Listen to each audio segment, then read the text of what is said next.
is a high wing over. This is a rollover.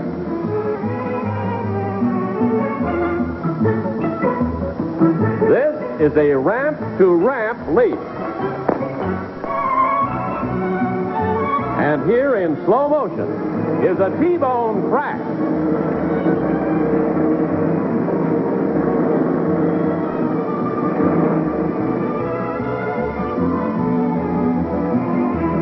One of these people does this sort of thing for a living. What is your name, please? My name is Joey Chitwood. My name is Joey Chitwood. My name is Joey Chitwood. Only one of these people is the real Joey Chitwood. The other two are imposters and will try to fool this panel. Tom Poston, Peggy Cass, the star of the Today Show, Hugh Downs, and Kitty Carlisle. On To Tell the Truth with your host, Bud Collyer.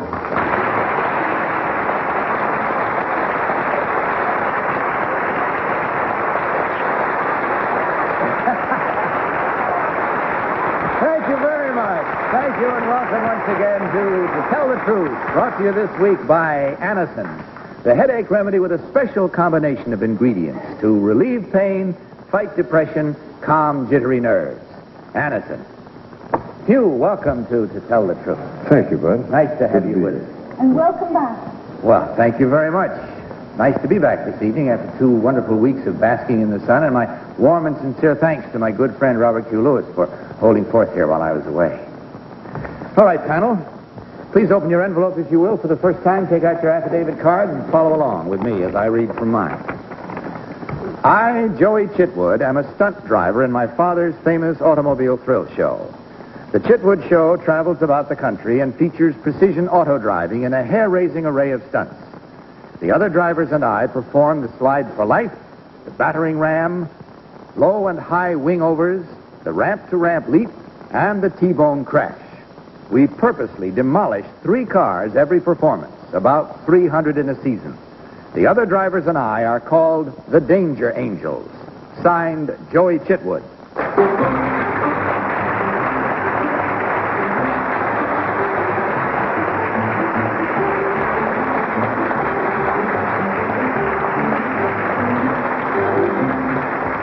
All right, well, panel, to start things off tonight, these persons all claim to be, as you heard, Joey Chitwood, Danger Angel. Let's start this first questioning with Tom Poston. Tom? Oh, thank you, Bud. Number 2, the last stunt that we saw on the monitor here at the beginning of the show was called a T-bone crash. Why is that?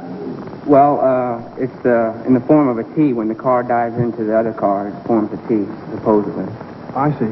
Number 3, how is the actual structural arrangement of the car changed for your stunt cars? Not at all. It's just the standard as it comes. That means that our cars are pretty strong. Yes. Number 1, how is your harness rigged into the car? We don't use a harness. We don't use that. We just use the regular standard safety belt. Thank you. Peggy. Thank you. Number 3, how can you make the car go up in the air that way, from one ramp to the other? The speed. It's all with the speed. And that makes the arc? Yes. I see. Number 2, where is the Brockton State Fair held? I believe it's in Massachusetts.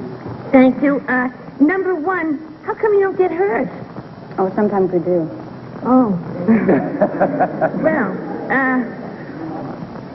number 3, you say they're the same as other cars. Do you use a special brand of car? I mean, can you use a Cadillac and a Volkswagen, or is one specially better for this business? Well, we use one particular brand, and there are others used. I mean, there are other thrill shows, and each of them has a particular brand to use. Thank you. Number 1, do you... Hugh. Number 1, if I may. How many times would a spot on a tire hit the road at 60 miles an hour, in your estimation? Oh, you're kidding. I have no idea. Number 2, of all the maneuvers that we saw in the film and that were listed, which one to you is the most dangerous?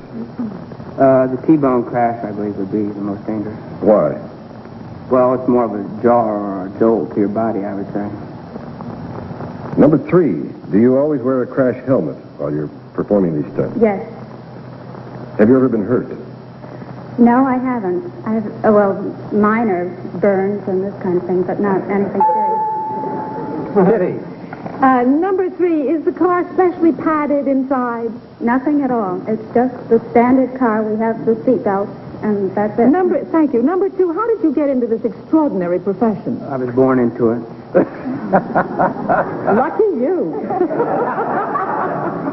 Number 1, there's a special vocabulary here. How did this come into being? The ramp-to-ramp leap, the T-bow, the battering ram.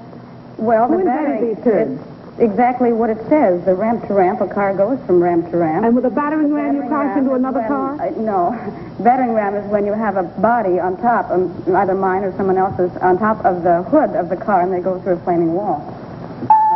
Care to try it, Kitty? That's all the time we have. I'm sorry to say it's time for you now to mark your ballot, so will you kindly do so? Vote at once, please, and without consultation. As you vote for number 1, number 2, or number 3. The team of challengers will, of course, receive the usual $250 for every incorrect vote. All right, all ballots marked. Tom, for whom did you vote? I voted for number 2, Bud. I don't know why. I just thought he gave the better answers than the other 2. Although, it's hard to tell you the truth. Great name for the show. Peggy. Well, I voted for number 3 because she looked pained when she mentioned those minor burns, as though she had them. Hugh. I voted for number 1, Bud, for 2 reasons. First of all, the spelling of the name Joey is a little unusual for a fellow.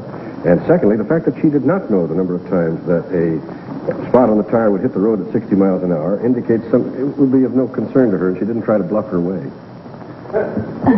Kitty. I voted for number 2. I can't believe that anybody in their right mind would let girls do those things.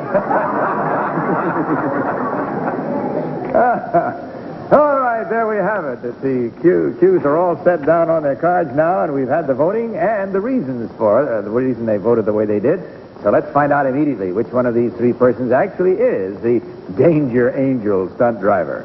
So will the real Joey Chitwood please stand up?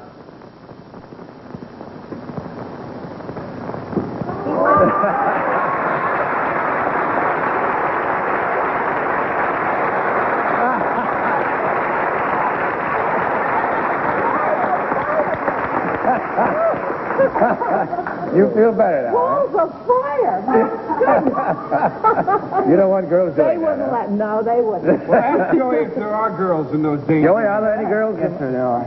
How many among your group? We don't have any at the present time. There are several throughout the country. You lost a few, eh? Through marriage, I mean, of course. Number 1, what is your real name and what do you really do? My name is Claudia Burgess, and I'm the bunny mother at the New York Playboy Club. Bunny mother!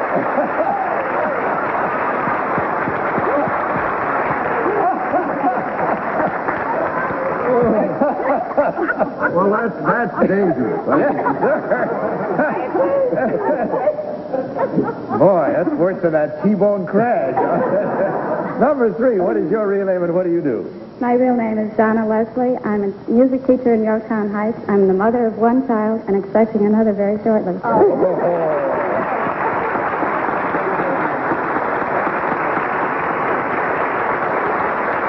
You be careful how you drive, young lady. In checking the score, you already know, I'm sure, there were 2 correct and 2 incorrect. And that, of course, means that $250 for each incorrect, a total of $500 for this little group this evening. And that, of course, comes your way through the courtesy of Anderson, as well as the gift package of the fine products from the makers of Anderson. And we thank you very much for sharing your story with us tonight and for being here. Good night, and God bless you. Our next team of challengers.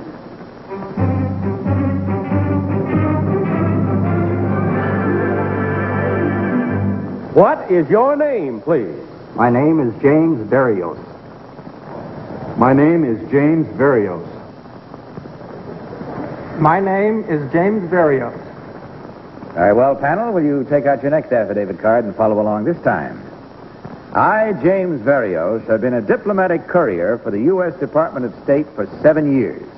A courier is responsible for the safe delivery of sealed diplomatic pouches to and from embassies and consulates throughout the world. The pouches may contain highly secret coded messages, but the courier is never aware of the contents. We are merely charged with the protection of the pouch until it reaches its destination. I have traveled the entire world. I have flown into Moscow more than 50 times. In the course of my work so far, I have logged well over 1 million miles. Signed, James Berrios.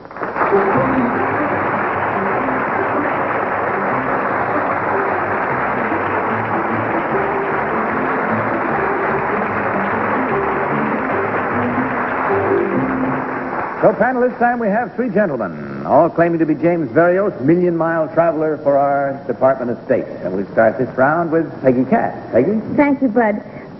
Number 2, what is the name of the airport in Rome? Ciampino. Thank you. Number 3, who are Burgess and McLean? I don't know. Number 1, did you take a course in how to carry these bags? Not as such. I see. Thank you. Number 3, how do you carry the bag? Just like an ordinary suitcase.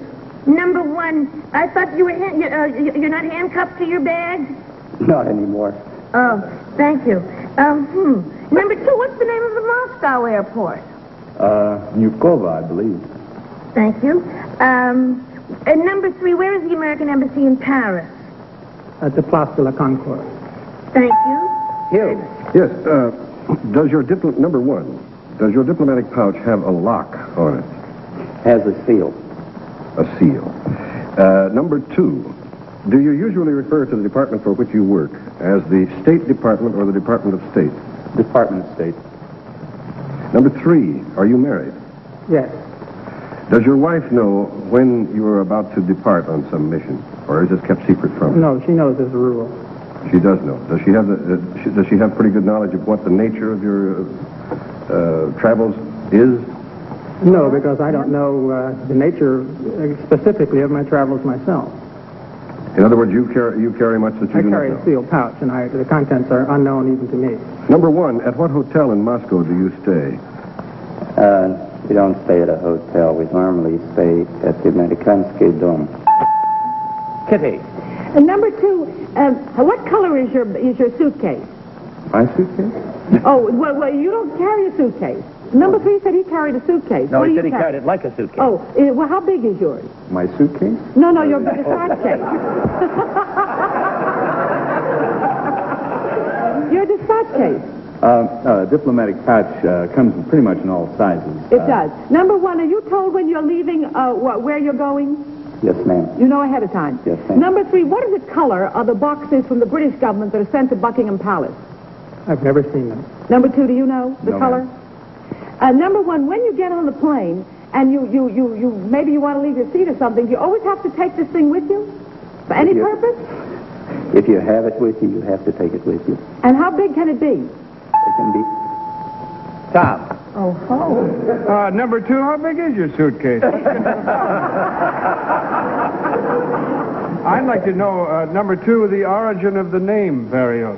I'm familiar with it along certain lines, and I wonder if they coincide. What is the origin of your name, please? Well, it's the result of a shortened Greek name. I am of Greek ancestry. Number 3, is that, would you go along with that answer? No. What is the origin of the name Berrios? It's a Spanish name. Number 1, do you go along with that answer? I'm afraid not. What is the origin of the name Berrios? It's Yugoslav.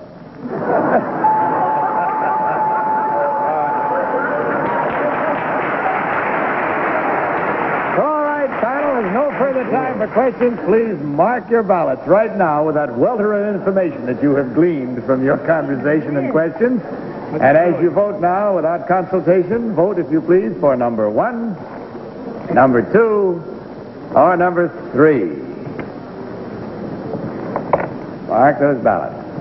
Are they all marked? All right. Tom, for whom did you vote this time? Well, I voted for number 3. Frankly, I didn't agree with his answer about his name either.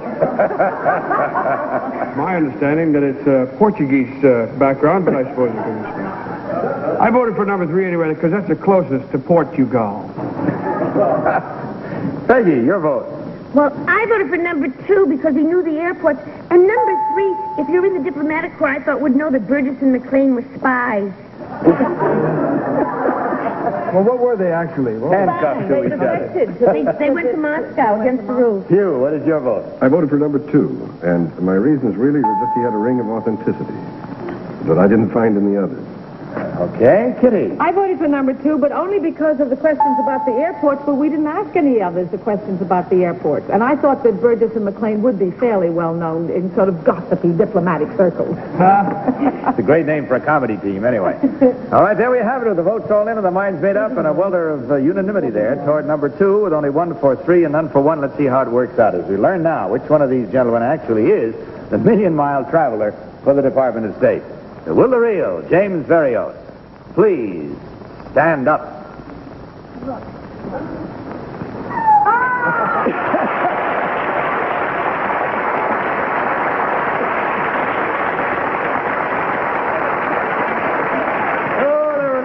That time. I have one little announcement for you that should be interesting. James Berrios has just been assigned to Washington, D.C. as the Assistant Chief of the Courier Section of the Department of State. Congratulations to you. Now, number 1, would you tell us your real name and what you really do, please? My name is William Zenak. I'm an artist, and I do pastel portraits by mail order. Number 3, may we have your real name and what you really do, please? My name is George Olden. I'm a senior art director for an advertising agency here in New York.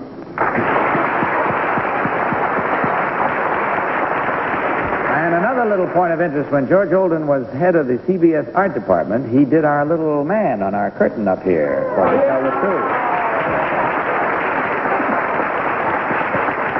Well, gentlemen, as you know, you hit a tough panel here tonight. They got 3 right and only 1 wrong, but that 1 represents $250. And if you had the pleasure that you brought us as well, why, that'll more than make up for it, I trust. That, of course, is from Anderson, as well as a gift package of all the fine products from the makers of Anderson. And our thanks to you for being with us.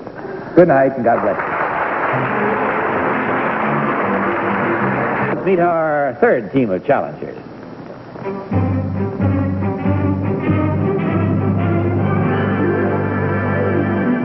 What is your name, please? My name is Eva Jean Schultz. My name is Eva Jean Schultz. My name is Eva Jean Schultz. Anna, will you follow along with your copies of this affidavit as I read from mine?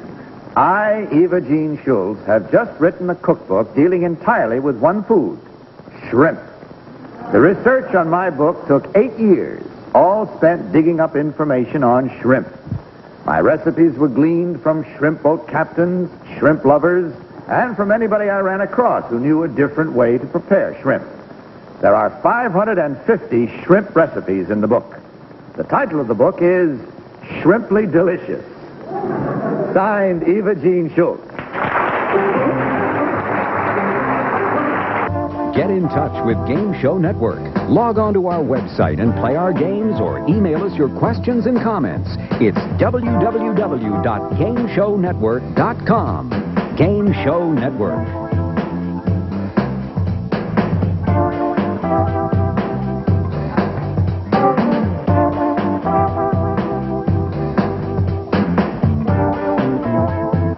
Very well, panel, we have here 3 ladies, all claiming to be Eva Jean Schultz. Shrimp lady. And we'd start with that master of concentration, Hugh Dow. Thank you, Bud. Number 1, may I ask you, in your opinion, are more Gulf shrimp processed in Tampa, Florida, or Biloxi, Mississippi? In Biloxi, Mississippi. Mm-hmm. Number 2, do you know what a trilobite is? Trinobite? No, I don't. I've never heard of a trinobite. Number 3, do you include recipes for shrimp preserved by dehydration, a new method? Yes. Number 4, by what fishing method? What do you want to know, honey? Number 1. Go ahead, ask me, Hugh. I think it's Bud Cogger. Now, number 1, I want to ask, by what... But your time is just run out. I'm going to vote for you. Kitty. We always consider Bud number 4. I want to tell you that I can't wait to buy this book. If there's anything I adore, it's shrimp. 550 ways to prepare it, Number 2, do you consider shrimp a crustacean? Shrimp is a crustacean. It is. Number 3, what do you know about river shrimp? Oh, that there is river shrimp. Number 1, do you consider river shrimp from New Orleans the best shrimp in the world? No, I consider the Gulf Coast saltwater ones. You've destroyed a childhood dream. Tom. I'd like to, maybe, number 1, could you straighten us out? What does it mean, jumbo shrimp? That's like a paradox right there, isn't it? It's two things, saying two things at the same time, ain't it? No, jumbo shrimp is the largest shrimp. There are various sizes. Thank you. Number 2, what's another word for jumbo shrimp? Jumbo shrimp? Oh, thank you. I was wondering what that was. Number 3, what is, let me ask number 1, please. Who is the chief shrimp fishery? What is the chief shrimp fishery in the United States? I don't know the chief one. The Cresco's down on the Biloxi coast is one that I know. Crusoe. Thank you. Peggy. Number 2, from what Central American company do those great big shrimp come from? Countries? Guatemala. Thank you. Number 3, what is equivise? Equivise? And number 1, what is scampi? Scampi is the Italian name for lobster. Thank For shrimp, you. rather. Thank you. Number 1, do many people outside of myself have an allergy to shrimp? A few. Thank you. Well, it's nice to be So there we have. Time to vote once again. And with all that you know now, you'll surely vote quickly and correctly, I'm positive. So mark your ballots, if you will, please, without hesitation and without consultation, as you vote for number 1, number 2, or number 3. All set? No, All ballots marked? It's killing me. Me too. I can't. All right, Tom, for whom? I just voted for number 1 because I had a vote in a hurry. I didn't know who it was. Peggy, your vote. Well, see, I don't know what a tribalite is either, so I voted for number 2. Number 1 seems like it, but number 2 looks like it. All right, Hugh. I voted for number 1. My trilobite question was not to throw anyone, but that is a prehistoric ancestor of the shrimp. It's a sort of original crustacean. But number 1 seemed to me to be the most authoritative. That was my reason. Okay, Kitty. Well, I hated to do it because she destroyed a childhood dream. I thought the best river shrimp in the world came from New Orleans. But I thought she knew all those answers about the companies and Biloxi and all of that, and I thought that was the one. All right, there we have it. Near anonymity again. As you 3 of you go for number 1, 1 for 2, and none for 3. Let's march right up and face truth squarely in the face now as we learn which one of these ladies actually is the so-called shrimp lady extraordinary. Will the real Eva Jean Schultz please stand up? Oh, no.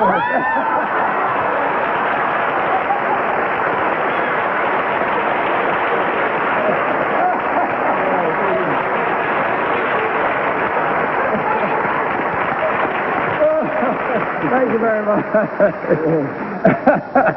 All right, number Henry Morgan in here. Number 1, you got most of the votes. What is your real name, please, and what do you really do?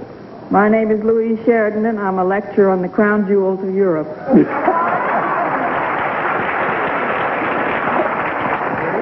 And number 2, would you tell us what you do and what your name is? I'm a substitute school secretary here in New York City, and my name is Ida Fish.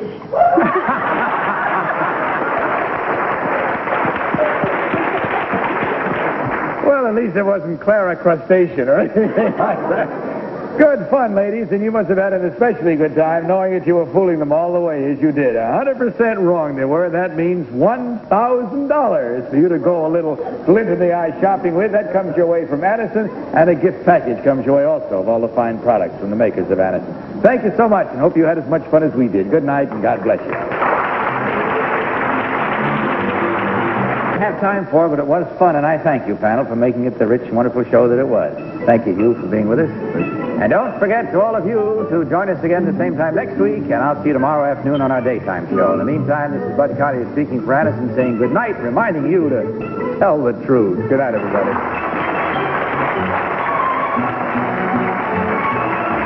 To Tell the Truth is a Mark Goodson, Bill Todman production. This is Harry Reese. Tomorrow, on most of these stations, Calendar explores what parents are doing wrong about their children's education. Won't you join us?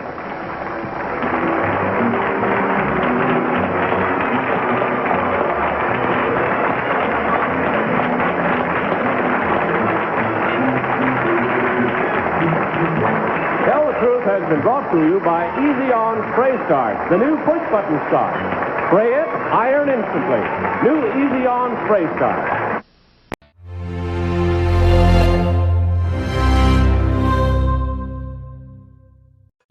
Tomorrow, here's what you're going to be seeing on my YouTube.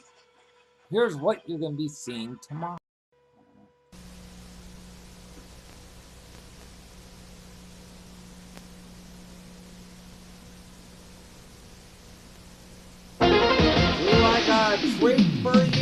It's blackjack with a brain. It's a game of 21. It's a contest of quick thinking. And today's jackpot bonus game is worth $10,000. This is Gambit. And now, here's the star of Gambit, Bob Eubank. It's the first game. Hey guys, how are you? Thank you very much. Hello everybody. Welcome to Gambit. We're glad you could join us today. Before we start our game, I want you to say hi to my partner here on Gambit. She's our very lovely dealer, and here she is, Susie Fawcett. Hi, Suze. Hi, Bob. You look very pretty today. Thank you. Ready to play the game? Sure am. All right, then let's get going. We're going to meet our two contestants right now. First of all, our returning champion has won $5,200. Yeah. The reason she has such a big smile, her name is Carla Wright. Hello, Carla. Hi, Bob. You did great last time. Thank you. I feel great. A little over $5,000. Yeah. I want you to meet your challenger now. He's here for the first time. He says he likes tall Italian women. His name is Tony Ritano. Hello, Tom. Hi, Bob. Why are you so partial to tall Italian women, Tony? Oh, gosh, it makes it so much easier when you bring them home to Mom. Oh, it does, doesn't it? Okay.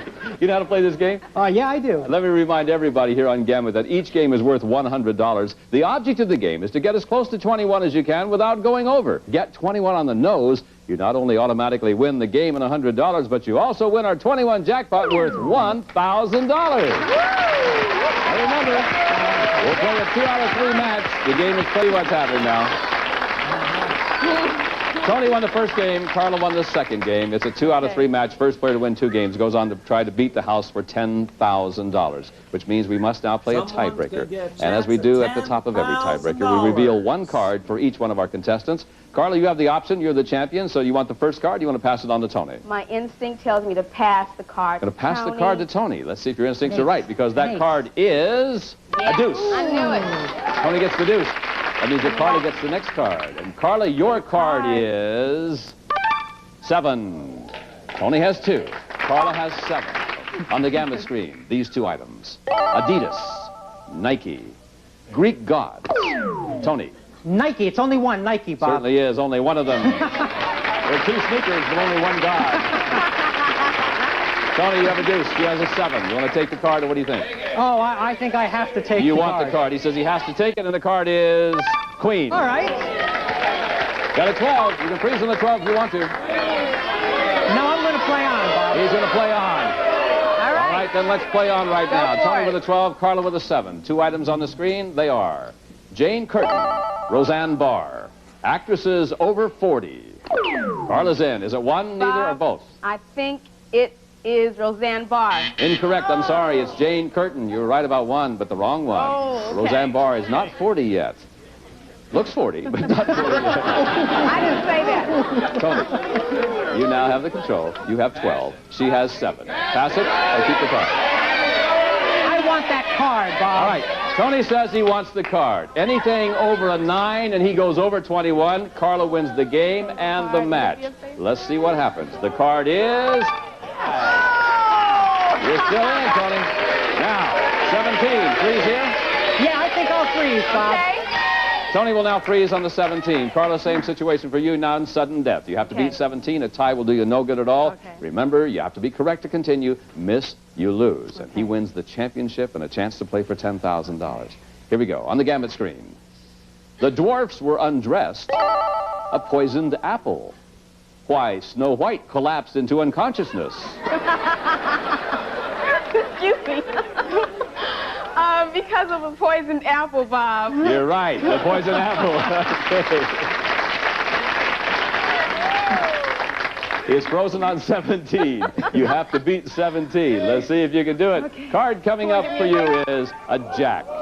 And now you have 17, which means that you have to play on, Carla. Okay, let's do it. Ready? Come on. Yeah, I'm ready. Oh, this is going to be tough. Let's see if you can do it. Gusto. On the screen, 2 items. Water, milk. Things a mother should drink more of when breastfeeding. We need water. Yes, you do need water. You're right about that. Yeah. Let's not be silly. You do need water. Okay, here's the situation. He is frozen on 17. You have to get anything over a 17 without going broke, which means that you need no higher than a 4. Okay. You ready? Here comes the card. The card is a 4! Carla, you have 21! Carla, you just won the game, the match, plus $1,000!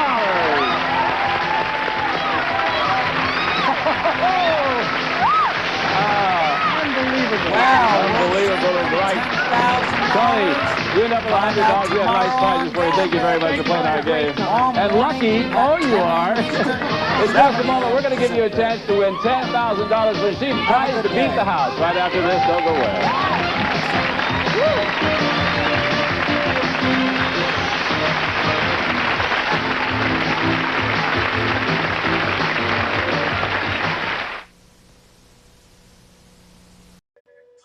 Tune in to that episode tomorrow morning at 10 a.m. Eastern, 7 a.m. Pacific.